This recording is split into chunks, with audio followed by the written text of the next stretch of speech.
Con mucho gusto me presentaría a mí mismo, pero como la conferencia es muy larga, voy a obviar la presentación. Lo que sí les puedo asegurar es que, como las anteriores conferencias de este seminario han rayado a gran altura, yo por si acaso decidí empezar directamente ya en lo alto de la montaña y ya veremos por dónde me encaminan mis pasos, ¿no? Este es el índice de lo que voy a contar.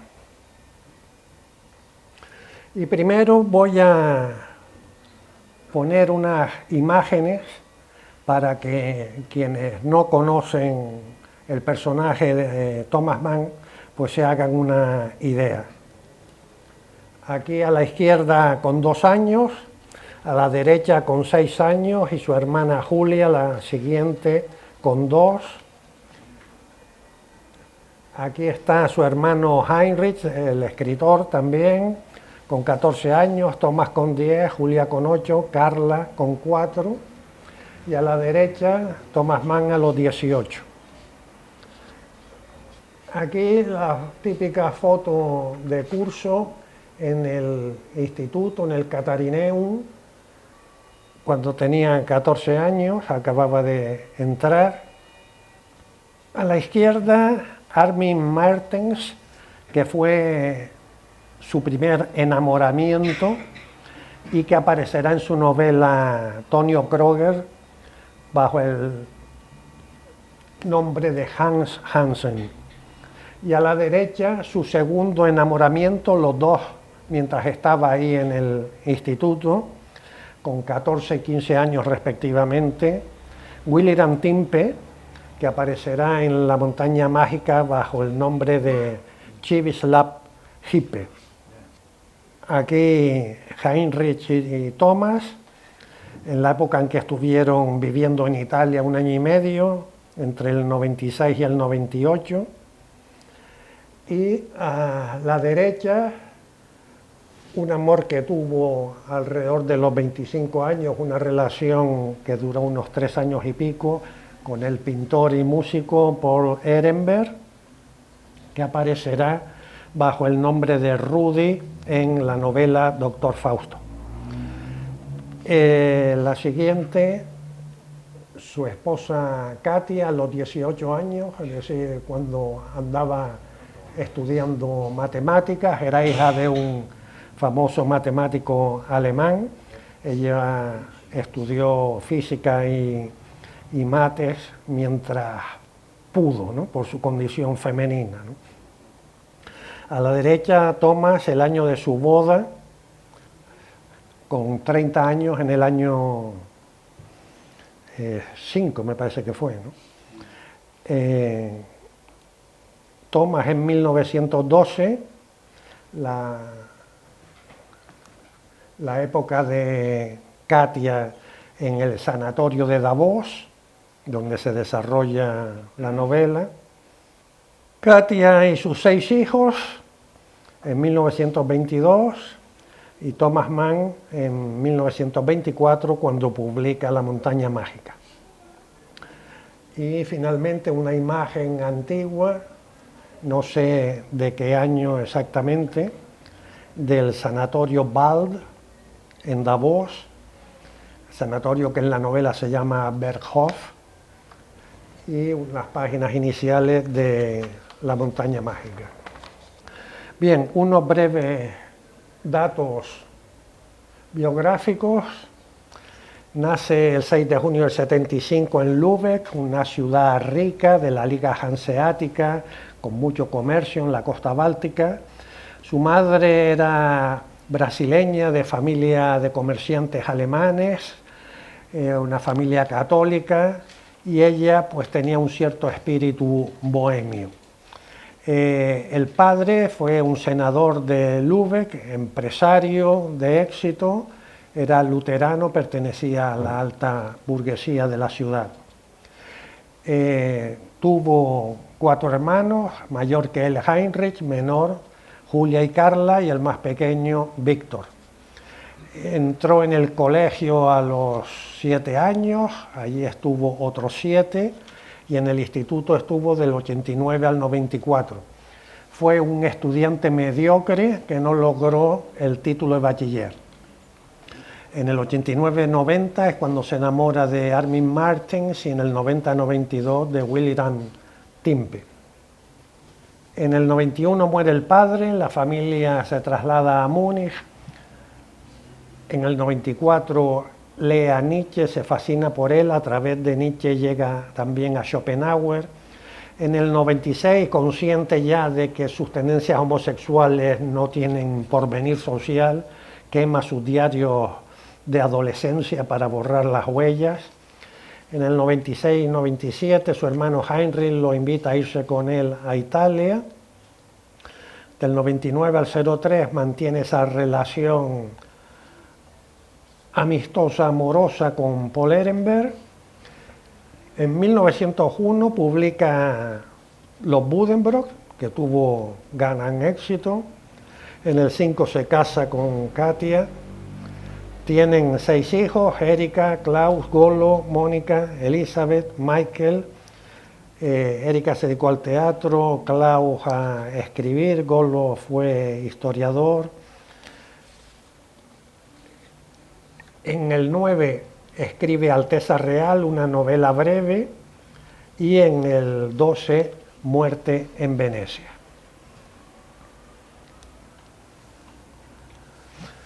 En mayo de 1912, Katia Pringsheim, esposa de Thomas Mann, ingresó en el Sanatorio Ball en Davos, aldea suiza de montaña, donde residió 4 meses a consecuencia de una depresión. Poco después, su marido la acompañó durante 3 semanas y cuando él regresó a Múnich, concibió la idea de escribir una novela corta sobre el mundo del sanatorio, influido por la descripción que Katia le había hecho de ciertos pacientes del sanatorio. En ese momento, Thomas estaba acabando Muerte en Venecia y después de enviarla a su editor, escribió los primeros capítulos de La montaña mágica. Interrumpió la escritura de la novela cuando empezó la Gran Guerra, en julio de 1914, y la retomó al año siguiente, decidiendo que iba a ser una novela extensa. Pero pronto la dejó para escribir un extenso ensayo, Consideraciones de un apolítico, donde defiende la cultura alemana frente a la civilización francesa e inglesa.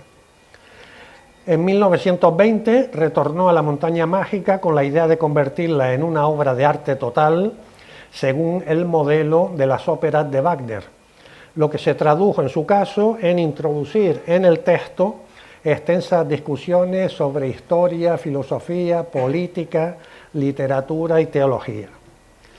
Entonces reescribe los capítulos previos, escribe los últimos y se publica en 1924 con gran éxito.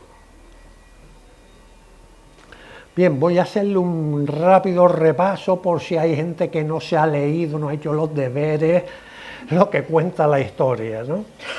Al principio de la novela, antes del primer capítulo, el narrador nos informa de que va a contar la historia de Hans Castorp, no por el personaje en sí mismo, que es un hombre corriente, sino porque es una historia antigua, anterior a la transformación del mundo que produjo la Gran Guerra, pero también porque es una historia que tiene que ver con los mitos, con los arquetipos, con las leyendas.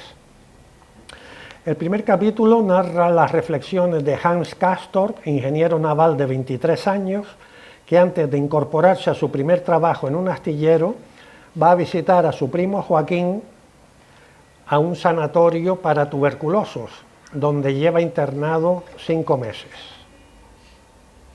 En el segundo se cuenta la vida de Hans, huérfano de madre a los 5, de padre a los 7, de abuelo a los 8, luego vive con su tutor. Se nos lo presenta como un joven moderado, sin ambiciones, con respeto al trabajo, al que le gusta disfrutar de su tiempo libre y que todavía no tiene claro su destino, aunque pronto va a entrar en el mundo del trabajo.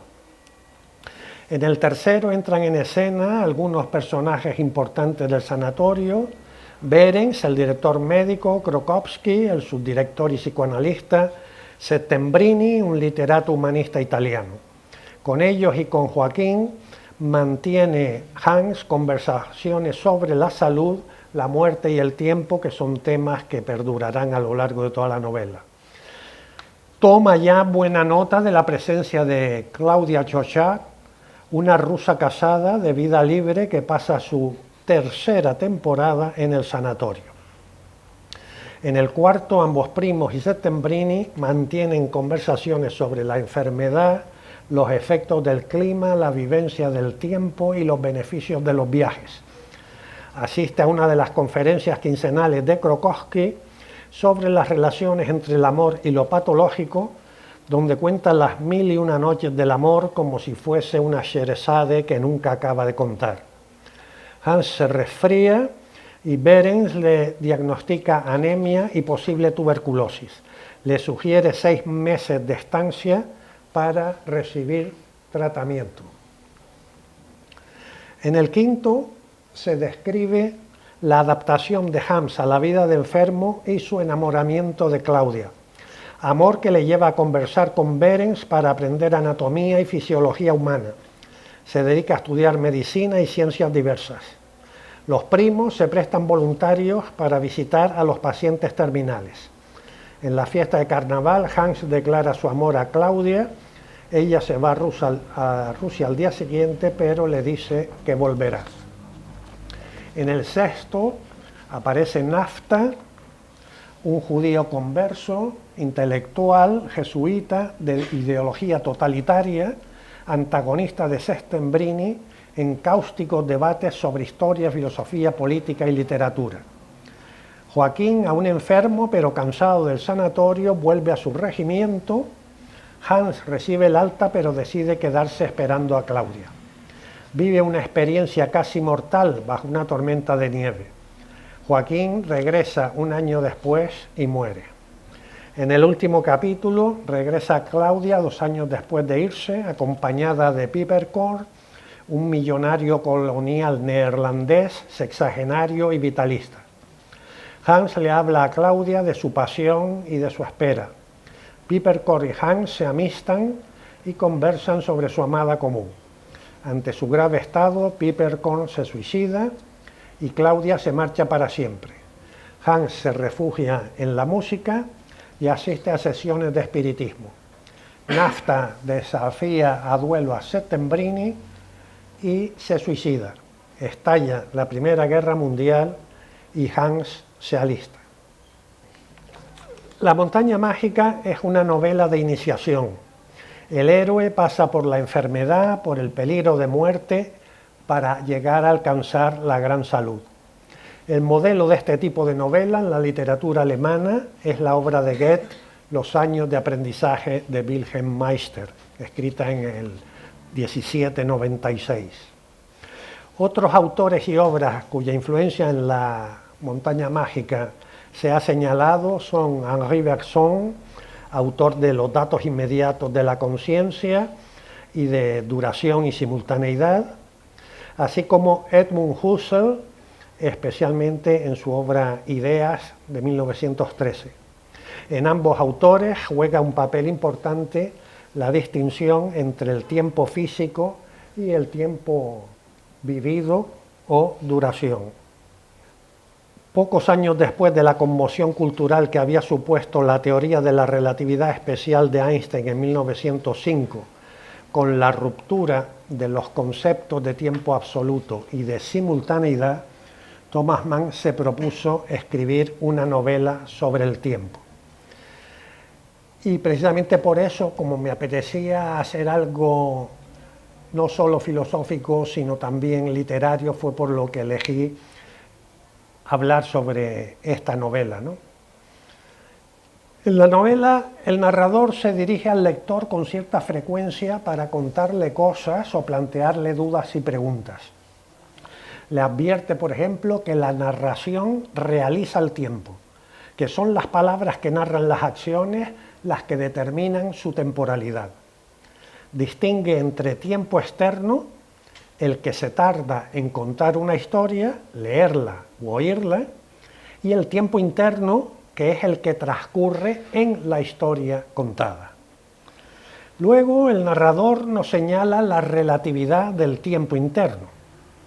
Al leer pasa el tiempo de la narración y pasa el tiempo del lector, pero no son el mismo tiempo.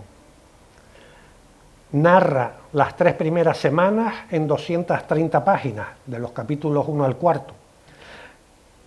Y nos dice que aspira a contar las 3 siguientes en 230 líneas, aunque de hecho le llevará 950. Señala que esa relatividad del tiempo interno viene exigida por las leyes de la narración y de la audición. Y para que lo comprenda el lector le pide que se imagine la monotonía de contar y leer las 3 semanas que Hans pasa en la cama. Aquí, en vista de lo que dice el narrador, he puesto el lapso que se cuenta en cada semana para que se vea la diferencia. En unas son horas, en otros son años, en otras semanas, en otros meses. El número de páginas que lleva cada capítulo, se ve como en los primeros empezó el hombre con esa idea de novela corta y a partir del tercero ya vio que el asunto iba para largo. Y al final están los datos de página por día narrado, ¿no? De manera que se ve la gran diferencia que hay entre unos capítulos y otros, ¿no? Bien, un entretenimiento. Otro aspecto que destaca el narrador es la importancia del tiempo no narrado. Lo ausente que viene exigido por la lógica de los hechos solo puede ser intuido o sospechado por el lector y se convierte en una presencia espectral que sobrevuela el texto desde las sombras. Es decir, uno adivina según va avanzando la lectura que han pasado cosas que no se han contado, pero es la única manera de darle sentido a ciertas cosas que están ocurriendo. El ejemplo más claro en La montaña mágica es que se oculta en el momento de la acción cómo acaban Hans y Claudia la fiesta de carnaval. Sobre eso no se dice prácticamente nada. Solo mucho más adelante, muchas más páginas después, en el texto el narrador va dando pistas y posteriormente informa de que pasaron la noche juntos en el cuarto de ella y que cuando Claudia le comunicó que se iba a Rusia, Hans se ofreció a acompañarla, oferta que ella desechó de inmediato, aunque como compensación le dijo que tenía la intención de volver, aunque no sabía cuándo. Entonces Hans le sugiere intercambiar sus placas radiográficas. Para él será el recuerdo del amor perdido, una reliquia sagrada que besará 1000 veces en ausencia de ella. Se nos dice que le devolvió un lápiz, pero nada se desvela de lo que Hans escribió con ese lápiz en el cuerpo de su amada. El sanatorio es una metáfora del mundo y la enfermedad una metáfora de los males que conducen a la destrucción social, aunque a la vez el sanatorio es un refugio donde apartarse del mundo y la terapia es una figura de la lucha contra la muerte. El mundo de los sanos se caracteriza por ser el mundo del trabajo y del deber. El sanatorio se caracteriza por el ocio y el aislamiento, donde solo hay pacientes burgueses de diversos países. Su gran ventaja es que se trabaja muy poco y los deberes son escasos. Ahí el trabajo y el deber consisten en cumplir las prescripciones médicas. Desde su llegada, Joaquín le avisó a Hans: aquí el tiempo se vive de otra manera, que adopta formas muy variables, según las sensaciones del momento, en función del presente inmediato. Se piensa el tiempo tomando el mes como unidad, pues el tratamiento mínimo es de 6 meses. El tiempo de ocio en el sanatorio está organizado para facilitar el placer. La organización de la vida cotidiana gira en torno al placer de comer y de conversar.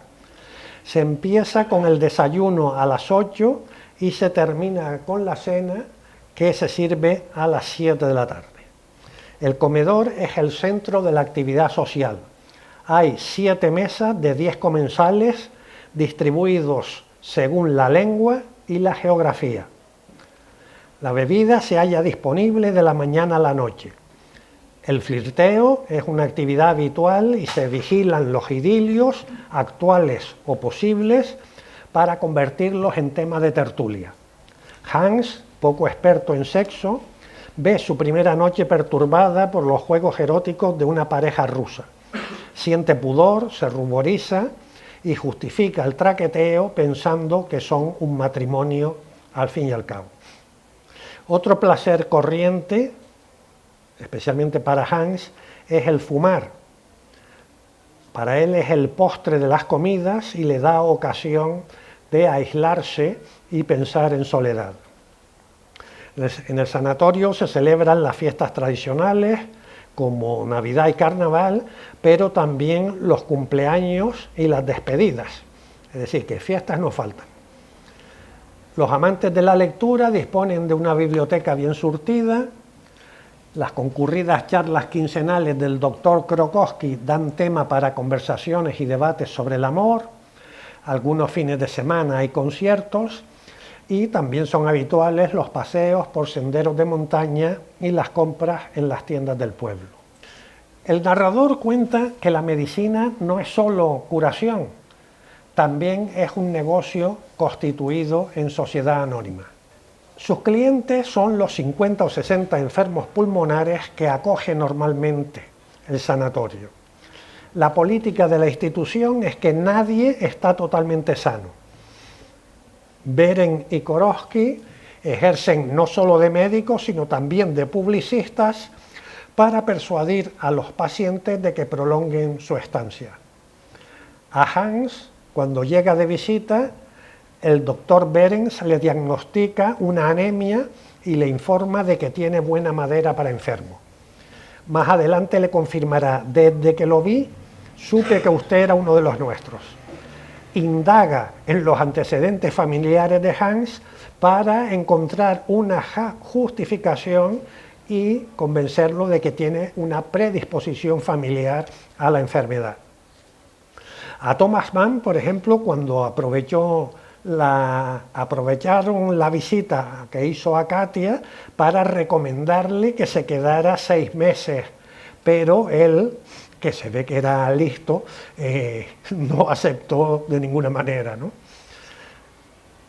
También se da el caso de que hay pacientes de que no quieren marcharse porque se han aclimatado, están muy a gusto, como va a ser el caso de Hans, y en cambio hay otros que no ven el día de irse, como su primo Joaquín, ansioso por volver a la vida de militar. Muchos años después, Thomas Mann, dialogando con los estudiantes de Harvard, afirmó que una de las enseñanzas de la novela era advertir del peligro que supone para los jóvenes el enclaustramiento y el tiempo abolido. Toda institución tiene sus rituales y sus fetiches. En el sanatorio, por ejemplo, el ritual de tomarse la temperatura varias veces al día como signo del estado de la enfermedad. Cada paciente dispone de su propio termómetro, un fetiche fálico. Otro ritual es vigilar la forma y frecuencia de toser, la propia y la de los demás, para interpretarlas como signo de mejoría o de empeoramiento. Más vital aún es la auscultación pulmonar y las radiografías con rayos X, que determinan la prolongación del tratamiento o la curación y el alta. Tumbarse obligatoriamente cada crepúsculo en las verandas del sanatorio envueltos en mantas para respirar el aire libre sin congelarse es otro fetiche sanador. Para algunos pacientes, sin embargo, es un pretexto para ahorrar en calefacción. Y le advierten a Hans de que más vale de que no se enferme allí, porque a lo único que le hacen caso es a la especialidad de la casa, la tuberculosis, lo demás como si no existiera.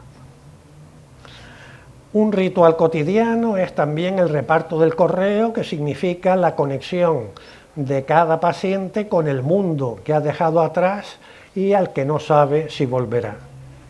En los debates sobre la enfermedad se expresan tres posturas diferentes. La de Hans, que le concede un valor romántico porque requiere afrontarla con valentía. La de Settembrini, que la considera peligrosa porque altera la claridad de conciencia y se cometen errores con mayor facilidad. Y la de Nafta, que la considera natural porque ser hombre es estar enfermo por naturaleza, que es, digamos, su versión del pecado original. Thomas Mann estaba al tanto de los avances médicos, pues en el último capítulo se le aplica a Hans un novedoso tratamiento mediante la vacuna contra la tuberculosis. Se refiere, aunque no la nombre así, a la vacuna Calmette-Guerin, cuyos ensayos clínicos empezaron en 1921, mientras que el novelista escribe esa escena en el 23. Por un azar del destino, los ensayos clínicos se detuvieron varios años debido a que el realizado precisamente en Lübeck, su ciudad natal, en 1930, con 250 niños, por un problema de contaminación, produjo la muerte del 30% de los participantes. En una novela sobre el tiempo no podían faltar algunas observaciones sobre el espacio. El narrador reflexiona que el espacio produce transformaciones interiores que uno creería que están reservadas al tiempo. Está pensando en asuntos tales como cambios de conducta, de estilo de vida, de estados de ánimo. Los viajes nos desligan del mundo anterior, de costumbres y hábitos establecidos. El espacio y el tiempo nos hacen olvidar la vida previa. El espacio lo hace de forma más rápida, nos impone pronto su presencia, mientras que el tiempo lo hace de manera más intensa, más trabajada. Varias veces diserta el narrador sobre los efectos benéficos de los viajes sobre la salud y el espíritu, en cuanto que nos proveen de nuevas sensaciones y de nuevas relaciones sociales. Sobre la relación entre espacio y tiempo, afirma el narrador que donde hay mucho espacio hay mucho tiempo, y pone como ejemplo la despreocupación rusa ante el tiempo que atribuye a la inmensidad del país. El narrador está comparando de manera implícita la relación con el tiempo del pueblo ruso y el pueblo alemán. Creo que esa tesis es atinada, pero me parece que un factor de mayor importancia aún es la lentitud de la vida campesina rusa en esa época en comparación con la velocidad de la vida industrial alemana. El sanatorio Berghof está situado a 1.650 metros de altura, en territorio de alta montaña, un paisaje de nieves eternas, densos bosques, clima inestable e impredecible, muchas veces hostil, donde el invierno se hace eterno y las montañas y los bosques desaparecen bajo las masas de nieve. Respecto a tales condiciones climáticas, Joaquín le dice a Hans que la monotonía invernal produce en los pacientes un estado de indiferencia general ante el mal tiempo y un cansancio ante un paisaje reducido a la blancura. Es un paisaje que los poetas románticos ingleses llamaron wilderness, no lejano del que Góngora denominó soledades. El concepto remite a un gran espacio abierto que ofrece una amplia perspectiva, un paisaje virgen sin presencia humana que produce el sentimiento de belleza sublime. Lo sublime es un sentimiento que se caracteriza porque junta la admiración ante la grandiosidad del paisaje y el temor ante el peligro que entraña esa grandeza y esa soledad, el poder inmenso de una naturaleza ante la que el hombre se siente insignificante. El narrador describe el paisaje invernal como si el sanatorio fuera el Titanic. Recuerden que se había hundido poco antes, en 1912.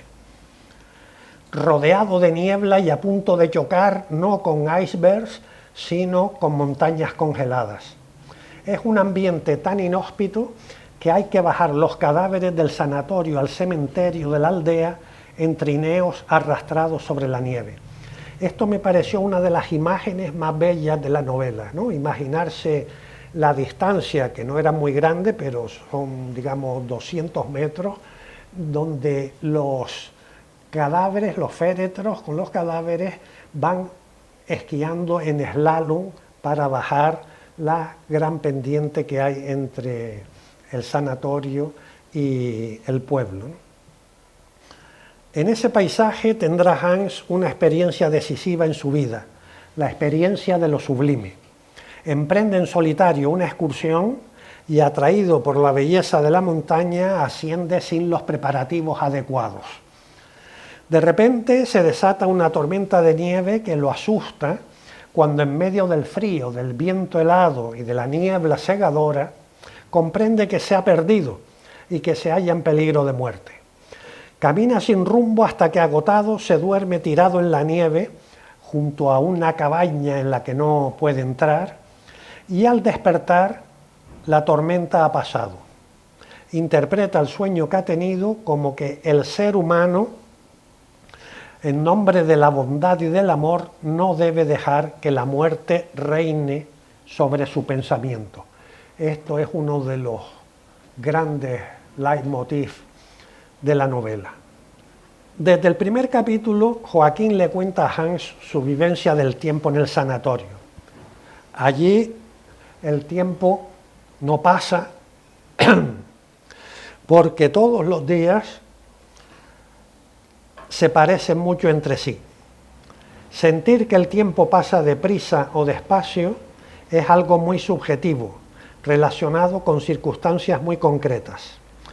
A lo largo de su estancia, Hans irá comprobando cómo los deseos o expectativas, el cansancio o la energía de que se disponga modifican la percepción del tiempo. Recordará que el día de la llegada se le hizo eterno, porque todo era nuevo y además estaba cansado del viaje. En cambio, los últimos días de su estancia vacacional de 3 semanas se le pasaron volando por el sentimiento de que esa experiencia se le acababa.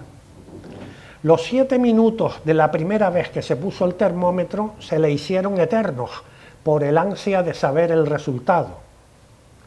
Las 6 primeras semanas le parece que duraron muchísimo. En cambio, las 6 semanas antes de Navidad le parecieron poca cosa, por la emoción de que llegaban las fiestas y porque se ha enamorado de Claudia. De modo que Hans acepta la idea de que el tiempo no tiene ninguna verdad, simplemente es lo que parece. Esto lo aproxima a la filosofía de Leibniz y a la física relativista, en las que el tiempo no es una realidad autónoma, sino una relación. Sin embargo, no acepta que el tiempo se mida por el espacio, sea la distancia que recorren los astros o sea las vueltas de la manecilla de un reloj. Es decir, no acepta la versión física del tiempo, sino la biopsicológica, no la de Einstein, sino la de Bergson.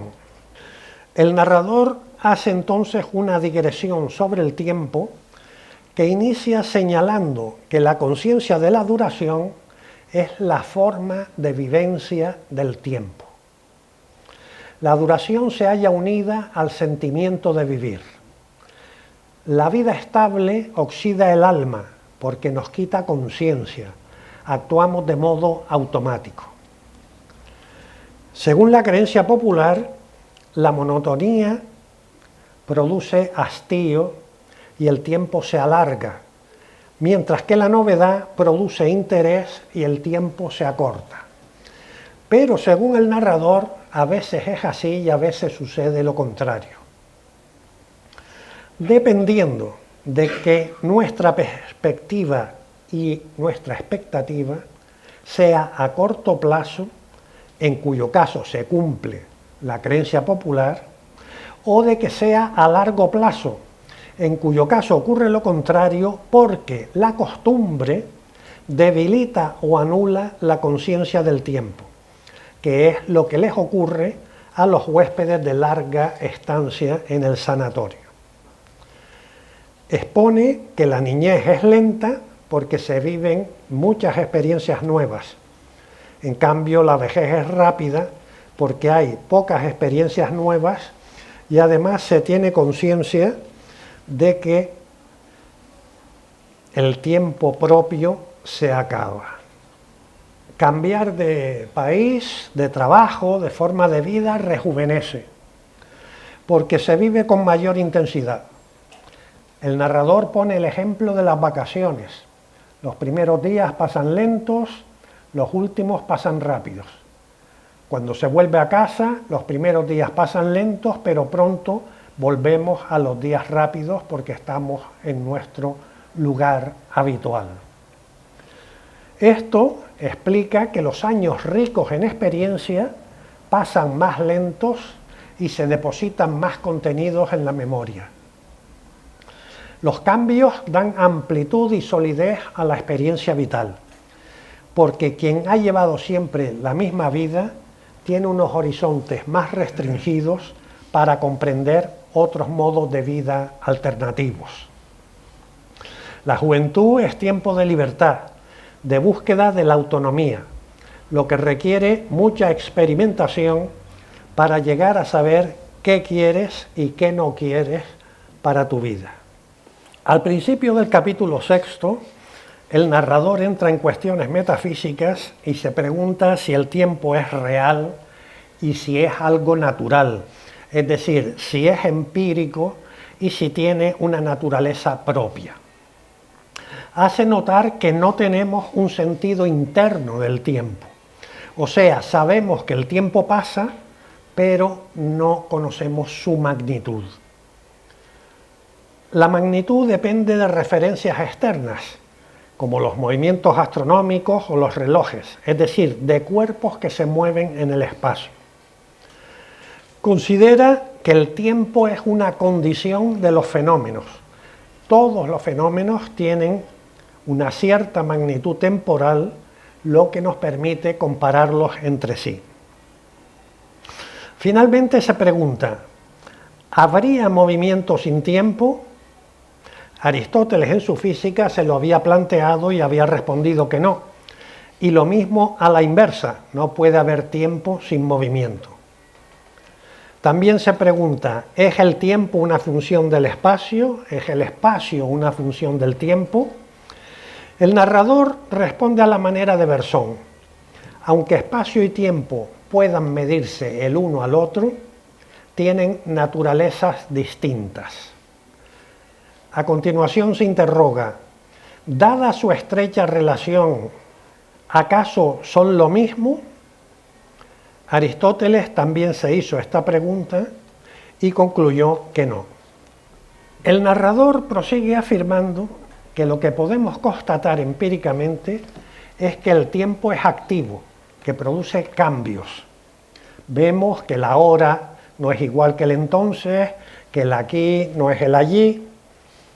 Pero por otra parte, el movimiento por el que se mide el tiempo es cíclico, por lo que de alguna manera el entonces se repite en el ahora y el allá se repite en el aquí.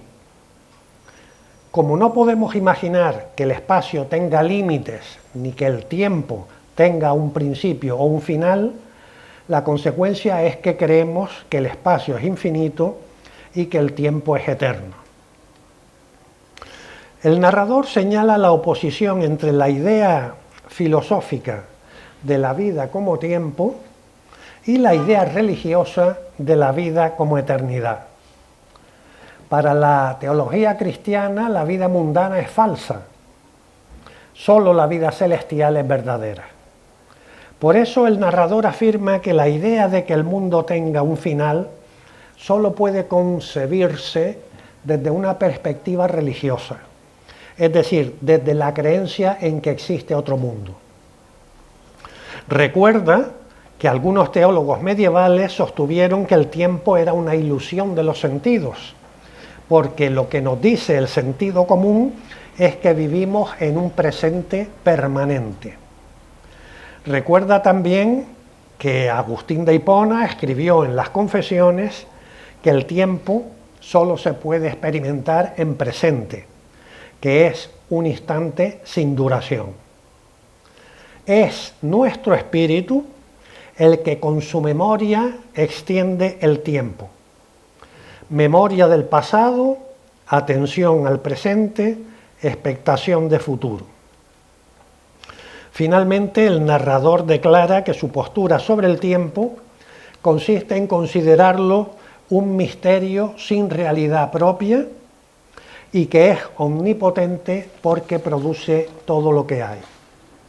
Thomas Mann había leído a Sigmund Freud, se carteó con él, y en esta novela es fácil detectar las huellas de algunos temas desarrollados por el fundador del psicoanálisis, como la interpretación de los sueños, la psicopatología de la vida cotidiana y las pulsiones eróticas y tanáticas. El subdirector Krokowski ejerce la terapia psicoanalítica que trata las interacciones dañinas entre soma y psique. Como el propio Freud, además de psicoanalizar a los pacientes, ejerce una labor cultural terapéutica mediante conferencias quincenales sobre el amor. Expresado en los términos del narrador, ejecuta la disección psíquica de sus pacientes. El título general de esa serie perpetua de conferencias es El amor como factor patógeno, cuya tesis básica es que el enamoramiento o amor-pasión es un factor tóxico como el efecto de una droga que intoxica la relación con la realidad. El lenguaje medio literario, medio académico, habla de la naturaleza del amor, de su dominio sobre el sujeto, de temas atrevidos que destruyen la ilusión de la pureza sentimental de la infancia y de la vejez, tales como perversiones y aberraciones, el pudor, el miedo a la sexualidad, que se traduce en castidad, y la represión erótica como causa de enfermedad. Sabemos que desde muy pronto se denominó el método del psicoanálisis como cura por la palabra, la dicha por el paciente e interpretada por el analista. De ahí que Krokowski en su conferencia exponga que el medio para lograr el objetivo de la curación sea convertir los impulsos inconscientes reprimidos en hechos de conciencia. El ego, el ello, pasado a ego. Hans se fija en Claudia desde que llega al sanatorio porque es una mujer que se hace notar. Entra siempre en el comedor dando un portazo. Me imagino que era una puerta batiente y ella la empujaba, pero no se molestaba en cerrarla, ¿no? Es natural del Daguestán, una región rusa en la orilla norte del mar Caspio. Así la describe el narrador: 28 años, mediana estatura, facciones tártaras, pómulos amplios, ojos azules hiperbóreos, pequeños y rasgados, como cortes en un pastel con levadura. Cabello rubio rojizo, peinado con trenzas al estilo eslavo, voz velada, algo ronca, manos anchas con dedos cortos, caderas estrechas y piernas largas con andares de gata que va hacia la leche. El narrador advierte que el término amor da lugar a muchas confusiones, porque en su campo semántico caben sentimientos y hechos muy distintos, como un amor por piedad, por caridad o por erotismo. El sentimiento inicial de Hans hacia Claudia es de rechazo, porque su actitud de dar portazos le parece un signo de mala educación. El primer día que la conoce, Hans sueña que está en el patio de su colegio y le pide un lápiz a la señora Chochat, que le da uno rojo, gastado hasta la mitad, con un capuchón de plata, diciéndole que se lo devuelva sin falta al acabar la lección. Se despierta bruscamente sabiendo a quién se le parece Claudia, a un antiguo compañero del colegio, William Timpe, que aparece en la novela como Hippe, nombre que en alemán remite a la vez al erotismo y a la muerte, porque por un lado significa guadaña, por otro cadera. Este sueño simboliza la atracción erótica de Hans por Claudia y la conciencia del peligro que supone enamorarse de ella. Poco tiempo después, sueña 2 veces seguidas la misma noche que Claudia entra en el comedor, va hacia él y le da a besar la palma de su mano. Entonces siente una salvaje dulzura y se despierta. Este sueño simboliza la aceptación por Hans de su atracción erótica por Claudia. El sentimiento de lo salvaje remite a la parte sexual de la atracción, mientras que la dulzura remite a la parte sentimental. En esa época se tenía en Europa Central, y lo sé que se tenía por lo menos desde la mitad del siglo XIX, se tenía la creencia de que la práctica de la sexualidad en Rusia era más animal, más violenta que en los países más occidentales. Thomas Mann hace que al comienzo de su estancia en el sanatorio, Hans se sienta molesto por tener como vecinos de habitación a una pareja rusa que arma mucho escándalo con sus efusiones eróticas. En las semanas siguientes, Hans está pendiente de Claudia, intentando que no se nota. Luego tiene que pasar 3 semanas de reposo absoluto en cama, días en que se intensifica su enamoramiento, como es normal, porque tiene mucho tiempo para pensar en ella.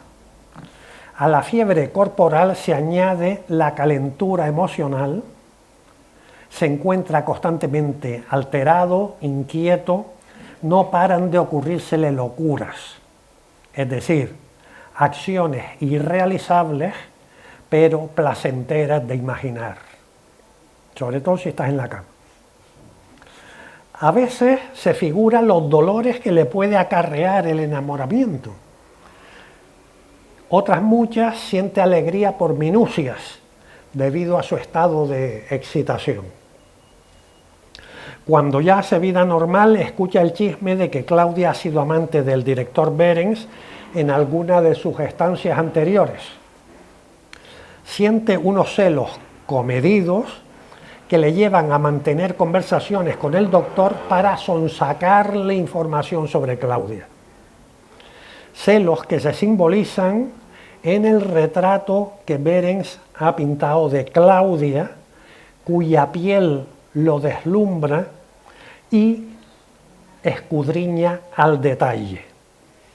Aquí podríamos recordar el famoso verso de Paul Valéry de que lo más profundo es la piel. La piel, dice Valéry, en cuanto la persona se conoce a sí mismo, ¿no? En cuanto no se conoce, lo más profundo es el hígado. Es decir, desde Platón, el símbolo de las pasiones, ¿no? Más adelante en la novela aparecerá otra figura de los celos, Ferdinand Bessal, que encarna el amor sin esperanza, un paciente joven también que mendiga la compañía de Hans por su amistad con Claudia, para acercarse a ella, para que Hans le pueda contar cosas de ella. En la antesala del doctor Behrens, donde van a ser auscultados, se produce el primer encuentro cara a cara entre los primos y Claudia. Es ella la que inicia la conversación y por tanto quien abre el camino para saludarse y conversar en días posteriores.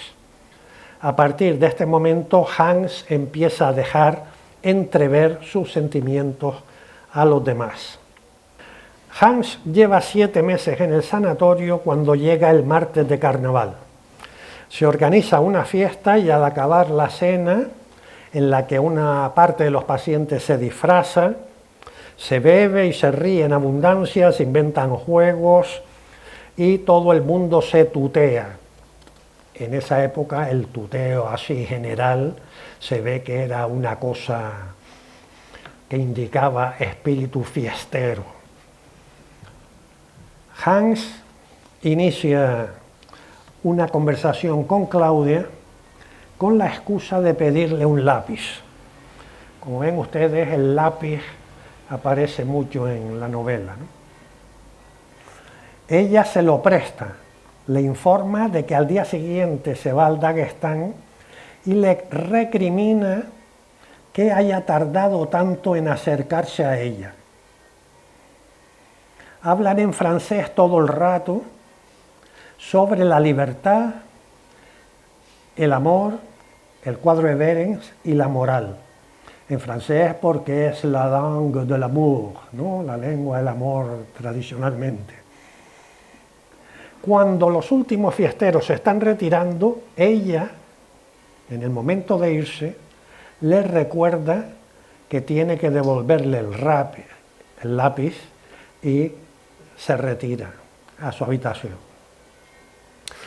4 meses después, Joaquín, aún enfermo, se marcha del sanatorio y Hans, curado, se queda a esperar a Claudia.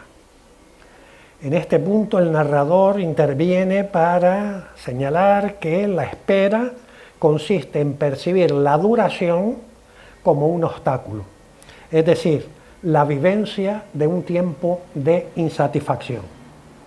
Una espera que Hans intenta aliviar escrutando la radiografía de Claudia mientras revive todos los detalles de su relación.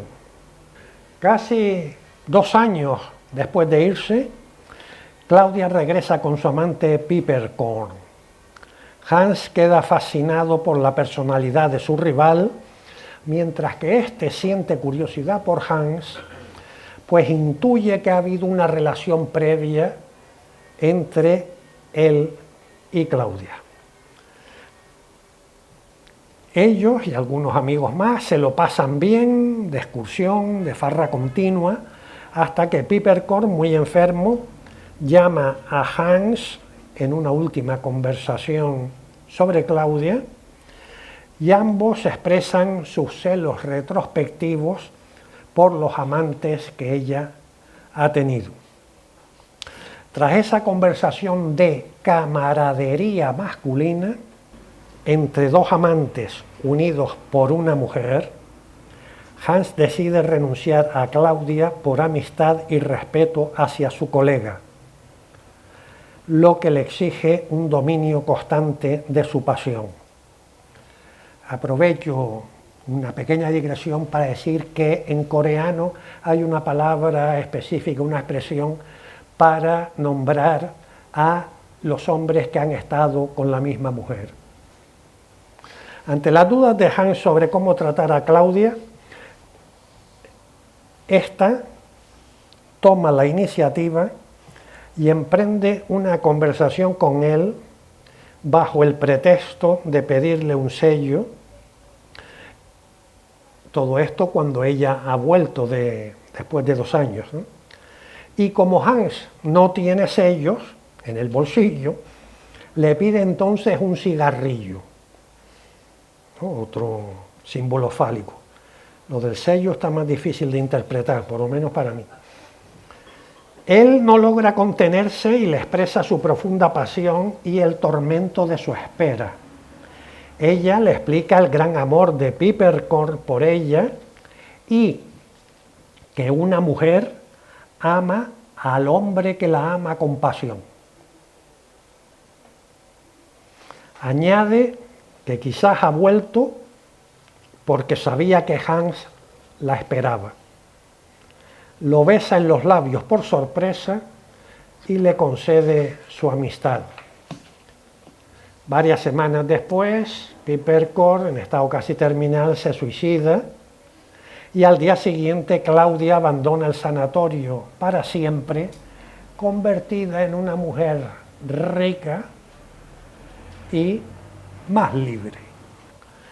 Settembrini le advierte a Hans que el psicoanálisis, tiene efectos benéficos, como liberarnos de prejuicios y de convicciones dañinas, pero comporta el peligro de inducir al quietismo, es decir, que el sujeto se conforme con saber lo que le pasa sin que de ello deduzca la necesidad de pasar a la acción para solucionar sus problemas. El narrador insiste en diversas ocasiones en la relación entre el amor y la muerte, siguiendo el modelo freudiano que divide las pulsiones corporales en dos grandes grupos, las eróticas y las tanáticas. Expone que la relación humana con la carnalidad corporal se manifiesta en dos sentimientos contrapuestos. Por un lado, el pudor, que genera el rubor, la sensación de vergüenza, el tabú. Por otro, la sacralidad, que se expresa como placer glorioso, atracción intensa, admiración estética. Un aspecto psicoanalítico en la relación de Hans con Claudia es la inhibición que ella le produce, que se va traduciendo en ansiedad creciente a lo largo de los 6 meses que tarda en expresarle su amor. Tras la partida de Claudia, para que su ausencia y su espera no se convierta en angustia, Hans se dedica al estudio y a cultivar con Settembrini y Nafta la amistad, el aprendizaje, el debate intelectual, así como a pasear por la montaña, es decir, practica diversas formas de sublimación cultural y sensorial de sus pulsiones amorosas. Desde su primer amor platónico por Armin Mertens a los 13 años, Thomas Mann decidió reprimir sus pulsiones homosexuales para evitarse problemas sociales. Albergaba el temor de que dejarse llevar por ese tipo de amor prohibido sería una forma de encaminarse hacia la muerte. Así que desde su juventud se propuso dominar esa pasión y renunciar a vivirla en libertad y públicamente, postura que mantuvo hasta el final de su vida. En la novela se resalta la diferencia entre la pompa y ceremonia que acompañaba a la muerte en el pasado, poniendo como ejemplo la devoción y solemnidad en la España del Barroco, y se la contrasta con la ocultación de la muerte característica de la civilización contemporánea. Eso se refleja en la vida del sanatorio, donde se oculta quiénes están muriendo. Se disimulan las visitas postreras de los sacerdotes y se esconde el traslado de los cadáveres. Se ocultan especialmente los suicidios para que no afecte al prestigio del sanatorio ni al estado de ánimo de los pacientes. Cuando Joaquín se lo cuenta a Hans recién llegado, este piensa en marcharse de inmediato por temor a la muerte. Por ese mismo temor hay muchos pacientes que han elegido deliberadamente ignorar la muerte de los demás y la amenaza que pende sobre ellos mismos para poder seguir disfrutando de la vida. También se destaca que en un lugar donde la muerte siempre acecha, es común el sentimiento contenido de alegría que sienten los supervivientes por no haber sido ellos mismos el cadáver de turno. A pesar del secretismo, es inevitable que en el sanatorio todo el mundo esté acostumbrado a la muerte, especialmente el personal sanitario, puesto que son los encargados de controlar el proceso de morirse. Allí se trata la muerte, según describe el narrador, como técnica, disciplina y teatro. Técnica médica para aliviar el dolor. Disciplina para organizar el tránsito hacia la tumba sin sobresaltos emocionales. Y teatro para representar con el moribundo y sus familiares los sentimientos convencionales al respecto en esa situación. Cuando Hans ha sustituido el temor inicial a la muerte por el sentimiento de curiosidad, los primos se ofrecen voluntarios para visitar a los enfermos terminales.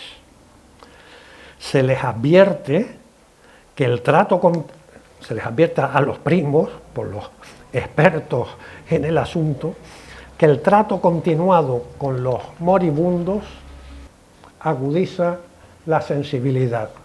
Por eso Settembrini les recuerda el proverbio evangélico: dejad que los muertos entierren a sus muertos.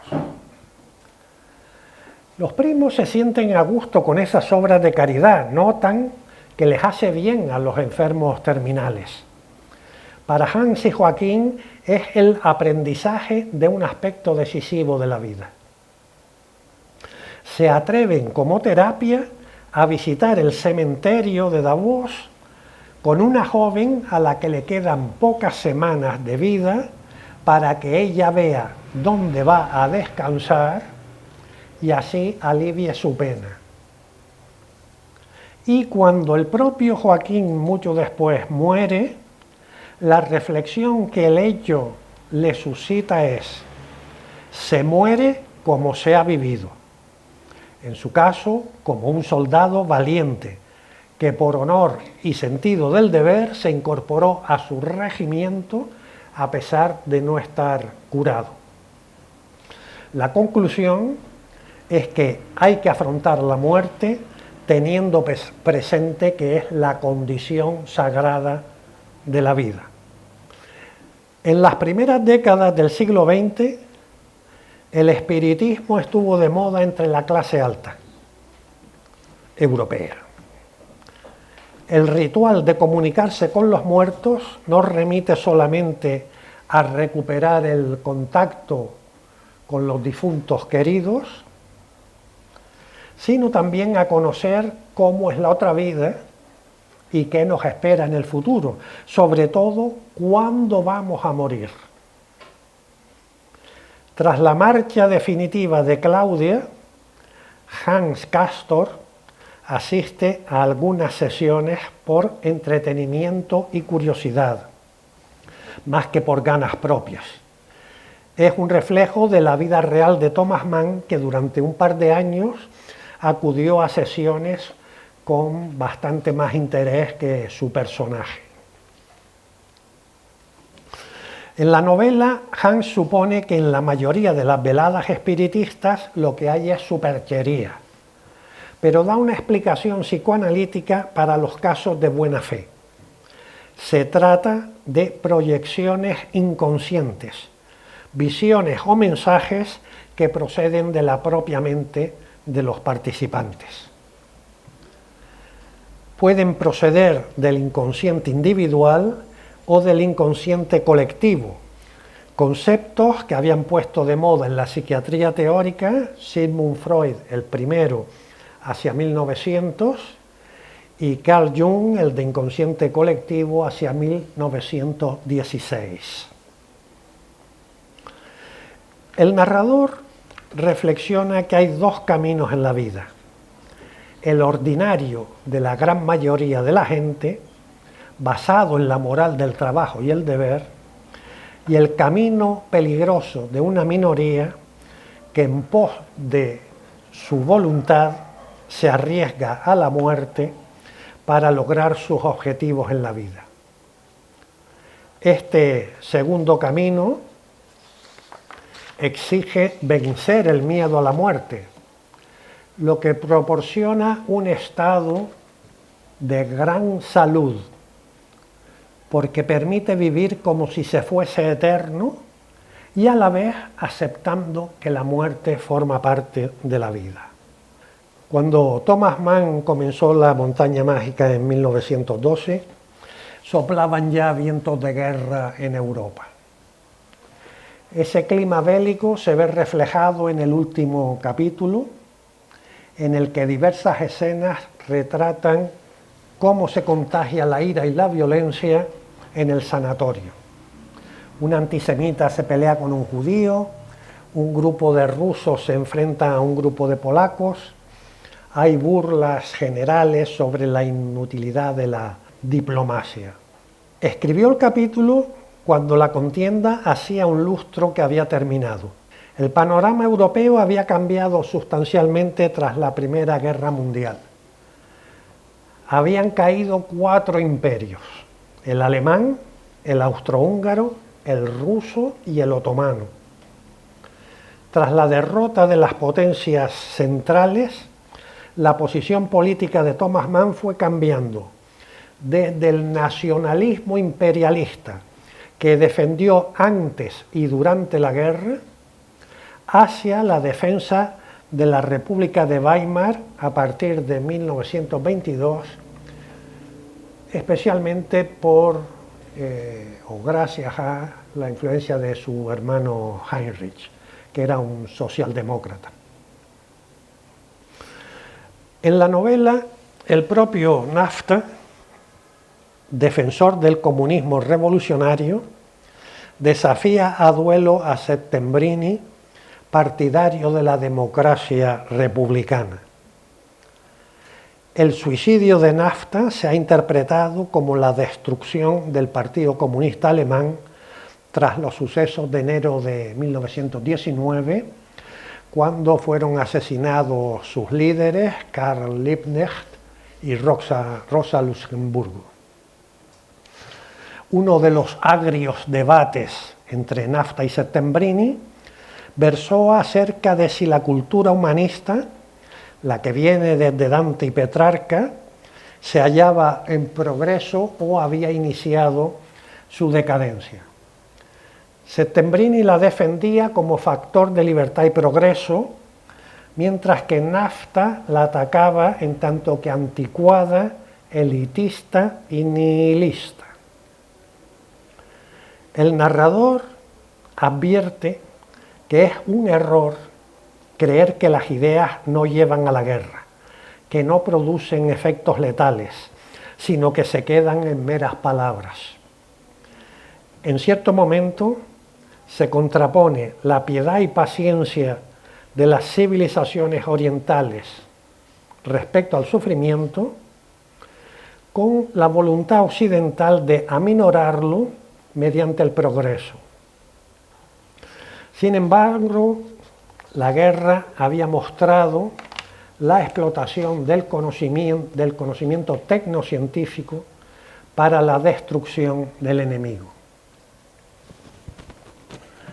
La última escena de la novela muestra a Hans Castorp en el campo de batalla, avanzando con sus jóvenes compañeros, usados como carne de cañón, hacia las trincheras del enemigo bajo una lluvia de balas y obuses, dispuestos a luchar cuerpo a cuerpo con las bayonetas. Y el narrador se pregunta: ¿de esta fiesta mundial de la muerte se elevará algún día el amor? La respuesta no puede oírse bajo el fragor de la batalla. Sin embargo, hoy, aquí, ese interrogante sigue resonando en cada uno de nosotros, porque es una pregunta que desafía al tiempo. Muchas gracias.